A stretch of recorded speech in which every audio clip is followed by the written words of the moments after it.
Good morning everyone. সকালবেলা একটু মেহেন্দি পরতে বসে গেছিলাম, কারণ আমার বন্ধুর আজকে বিয়ে। সো আমি মেহেন্দি পরতে পারি না সেরকম, তাও একটু চেষ্টা করেছি আর কি। আর এখানে আমাদের পাড়াটা দেখে বুঝতে পারছো যে আমাদের পাড়ায় কিন্তু পুজো পুজো ভাই পুরো এসে গেছে। তো একটু দেখে আসলাম। আর এদিকে রাতের বেলায় আমাকে শাশুড়ি মা রেডি করে দিচ্ছিলো। কার কার শাশুড়ি মা এরকমভাবে রেডি করে দেয়, শাড়ি টাড়ি পরিয়ে দেয় বা চুল বেঁধে দেয়, আমাকে কমেন্টে জানিও। আমার শাশুড়ি মা কিন্তু পরিয়ে দেয়। আর এই যে আমার ফুল লুক, খুব একটা মেকআপ করিনি, হালকার মধ্যে করেছি যতটা করেছি। আর এই যে আমাদের কোণে একদম নার্ভাস হয়ে যাচ্ছিল। আর এখানে আমরা একটু কয়েকটা সেলফি আর ফটো তুলে নিচ্ছিলাম। বিয়ে বাড়িতে গেলে অ্যাজ ইউজুয়াল যা হয়। আর তারপরে খেয়ে নিলাম একটু পকোড়া।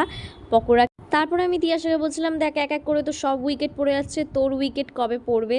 তো ওই নিয়েই হাসাহাসি হচ্ছিল আমাদের মধ্যে। ওরই এখনও বাকি আছে আমাদের গ্রুপে।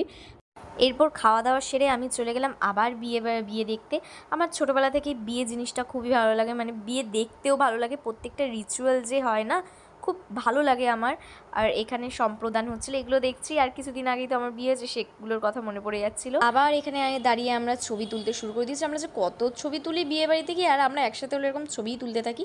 তো আজকের মতো ভ্লগটা এখানেই শেষ করছি, দেখা হচ্ছে নেক্সট ভ্লগে।